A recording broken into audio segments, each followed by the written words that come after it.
Là, c'est vraiment l'ordinateur central qui permet de contrôler un petit peu tout. C'est ce qu'on appelle des déflecteurs de jet qui nous permettent d'envoyer l'air chaud des moteurs dans le rotor principal pour qu'il soit brassé, pour effacer au maximum la signature thermique de l'hélicoptère.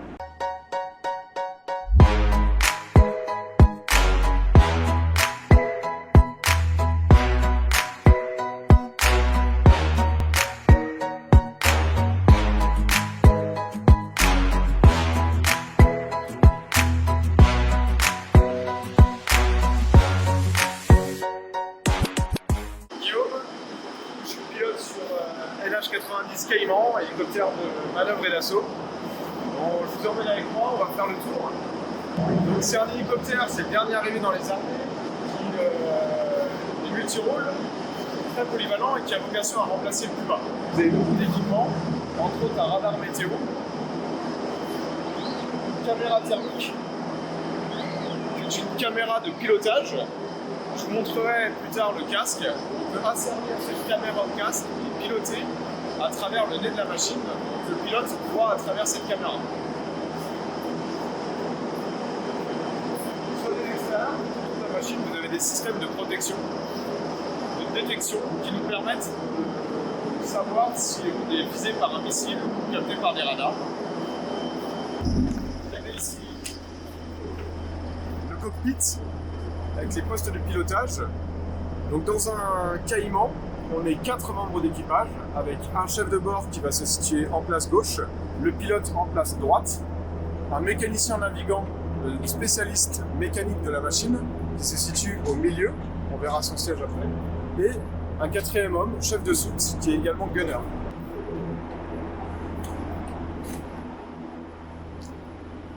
Comme vous pouvez le voir en haut, LH90 a 2 moteurs de 2500 chevaux chacun pour une puissance totale de 5000 chevaux.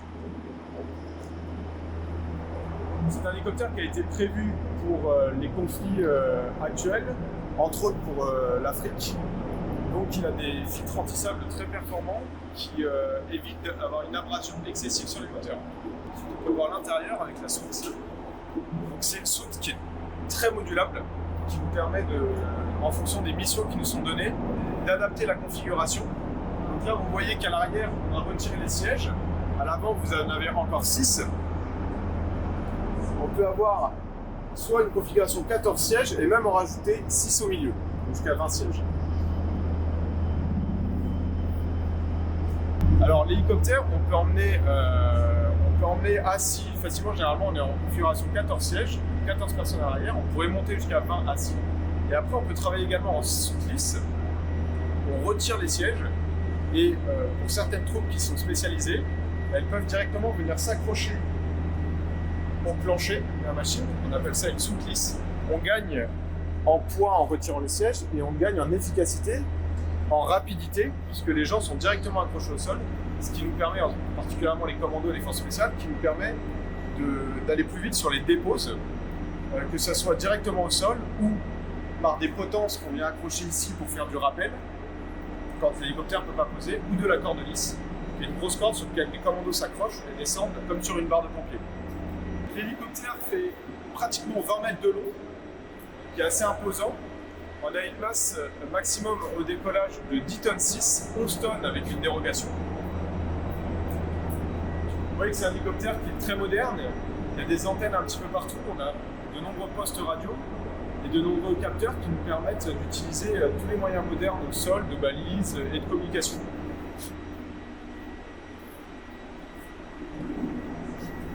À l'arrière ici, vous avez une rampe qui ici est en configuration ouverte, avec une partie supérieure qui vient descendre et la partie inférieure qui peut monter. On peut la manœuvrer en vol, donc ça nous permet de pouvoir au sol charger du matériel qui pourrait être lourd. On peut voler aussi en configuration ouverte, on peut même les descendre et les démonter, on peut voler sans edge. Ça peut nous permettre également de larguer des canoës par l'arrière par exemple, on pourrait larguer des plongeurs, voilà, c'est assez polyvalent. On peut voir ici le rotor anti-couple qui permet à l'hélicoptère d'éviter de tourner sur lui-même puisque le rotor principal appuie très fort dans l'air, la cellule tournerait dans l'autre sens. Donc ce rotor-là empêche que l'hélicoptère tourne sur lui-même et est piloté au pied. Vous voyez que tout le système qui pèse très lourd est très bien huilé, tout est très bien imbriqué, ce qui fait qu'avec une seule main seulement, on peut faire tourner l'ensemble des organes, l'ensemble du rotor. Alors il faut savoir que le NH90 peut voler dans toutes les conditions météo, puisqu'il est équipé d'un dégivrage. Donc les pales supérieures sont chauffées, les pales arrière également. Le pare-brise est chauffé, les entrées d'air moteur et à l'arrière ici, comme sur les avions de ligne, on a un boudin qui vient se gonfler et se dégonfler toutes les 30 secondes pour venir casser la glace qui pourrait s'y former quand on vole dans les nuages ou dans des conditions givrantes. Ici, vous allez avoir aussi un système qui permet de replier l'arrière de la queue de l'hélicoptère, tout le rotor anti-coup, qui vient se replier en dessous de la queue, avec toutes les pales aussi qui peuvent se replier vers l'arrière. Donc ça nous permet, sur des bateaux ou dans des espaces restreints, de replier l'hélicoptère pour pouvoir le rentrer dans un espace complet. Vous voyez ici la partie arrière des moteurs. Les moteurs, on peut le voir ici. Donc ça, c'est le moteur droit. Et avec la sortie de la tuyère qui est à l'arrière ici, vous voyez que la partie grise est orientée vers le haut.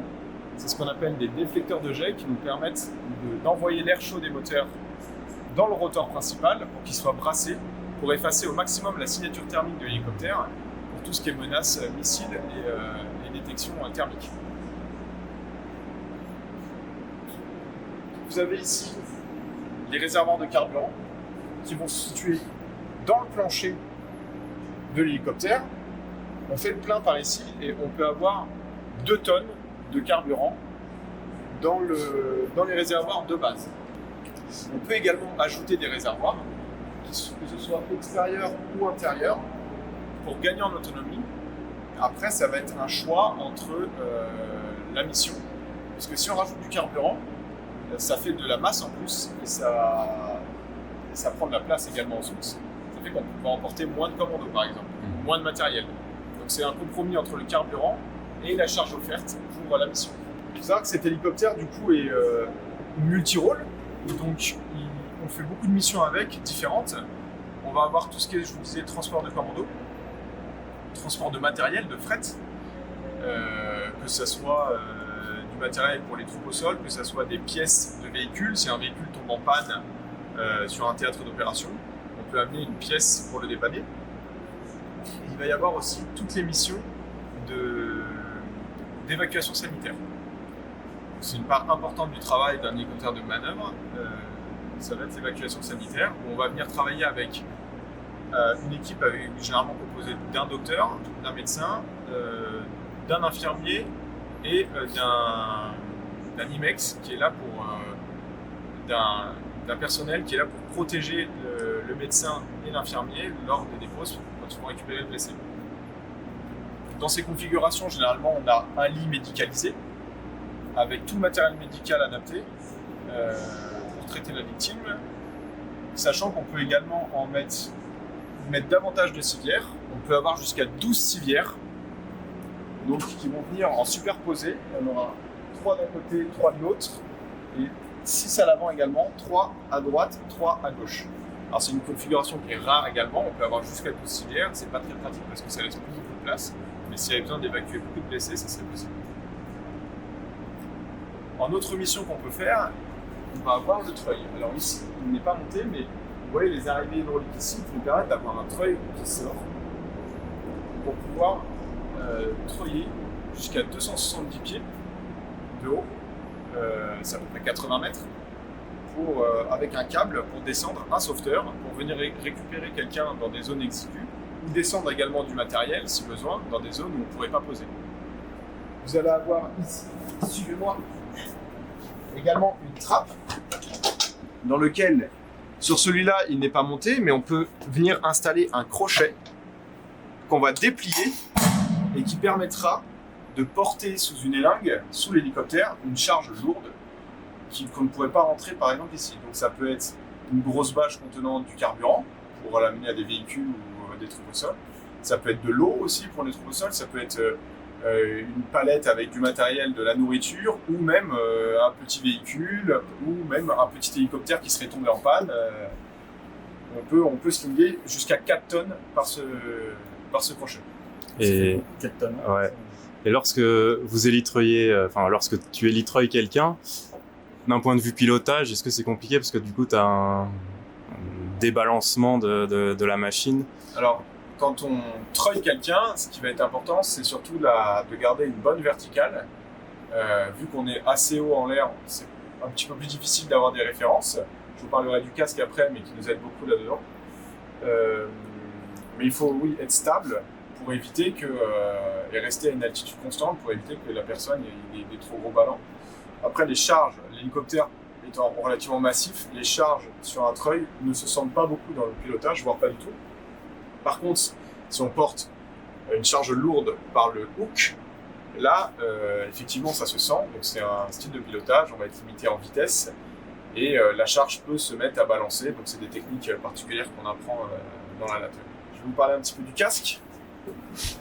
Alors, le casque, c'est une partie très importante du système d'armes qu'est le NH90 et qui est une innovation majeure par rapport aux générations précédentes d'hélicoptères. Tout simplement parce qu'on va avoir dans le casque la recopie de tous les paramètres de vol, pratiquement tous les paramètres de vol.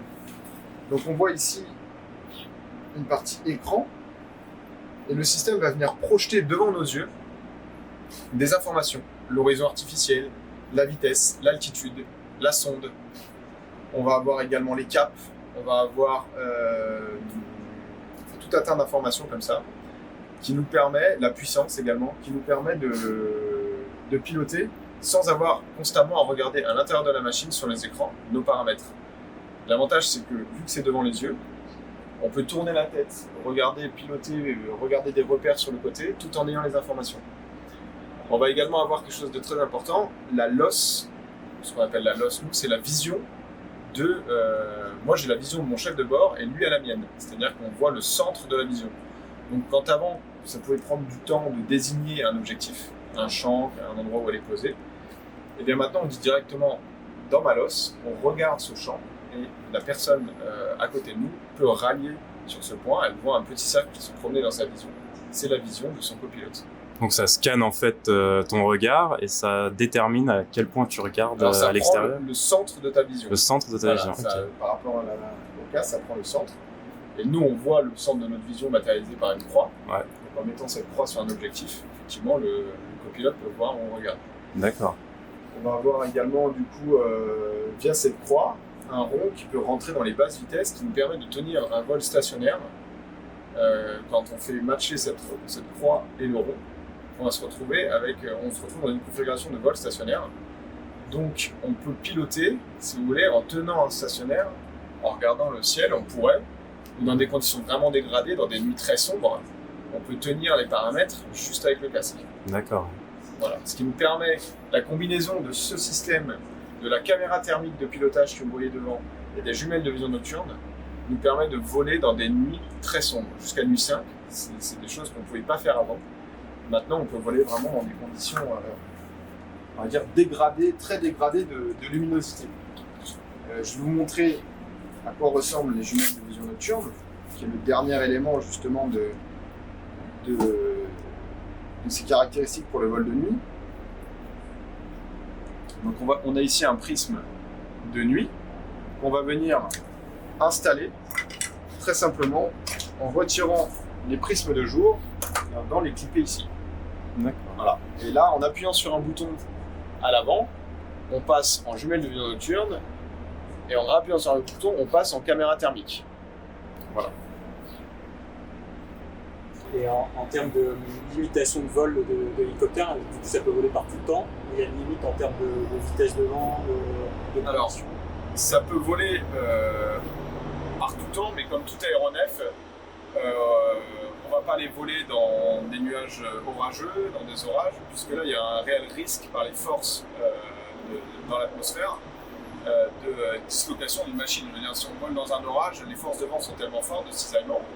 Mais c'est pour ça aussi qu'on a un radar météo devant qui nous permet de détecter les nuages, les cumulonimbus sont susceptibles d'être très turbulents, et de passer à côté en décidant en amont des trajectoires à prendre. Je vais vous montrer le cockpit si vous voulez. Alors on se trouve ici dans le cockpit du NH90 avec vous voyez, une multitude de boutons. On va avoir 5 écrans devant nous. On peut paramétrer un petit peu comme on veut pour afficher des informations de vol, de la cartographie, de l'image radar et plein d'autres éléments, la santé de la machine également. Donc on va avoir des remontées de tous nos paramètres, que ce soit les systèmes hydrauliques, électriques, de nos moteurs. On peut avoir énormément d'informations sur ces écrans. En haut, on va avoir tout ce qui est gestion mécanique, je dirais, de la machine, avec les panels pour la gestion de l'hydraulique, de l'électrique, tout ce qui est luminosité à bord. Donc ça va être les phares, toutes les lampes dérivées qui permettent d'optimiser la vision dans le cockpit. On va avoir la gestion du dégivrage, la gestion des moteurs, de l'électricité à bord. Et enfin, sur la console centrale, on va avoir tout ce qui est ordinateur de bord, qui nous permet de configurer toute la machine en navigation, communication pour régler les fréquences, des radios et plein d'autres éléments. Là, c'est vraiment l'ordinateur central qui permet de contrôler un petit peu tout. Il y en a deux, un pour le chef de bord, un pour le pilote et le mécanicien navigant. Vous allez avoir tout ce qui est set de radio et différents éléments. Ça, par exemple, c'est le train d'atterrissage. Il y a un train rentrant. Il y a un train rentrant, effectivement, sur le NH, il y a un train rentrant. Ce qui permet à l'hélicoptère d'avoir une vitesse très élevée. C'est un choix qui a été fait sur le NH90. C'est un hélicoptère qui est profilé et qui a été pensé aussi pour la vitesse, ce qui peut amener parfois à d'autres contraintes. Il a un cabré naturel en stationnaire qui est assez élevé, qui diminue un petit peu la visibilité devant, par exemple. Mais on est relativement à plat dans notre vitesse maximum. Donc on va avoir le meilleur profil aérodynamique, ce qui permet d'atteindre des vitesses très importantes pour un hélicoptère.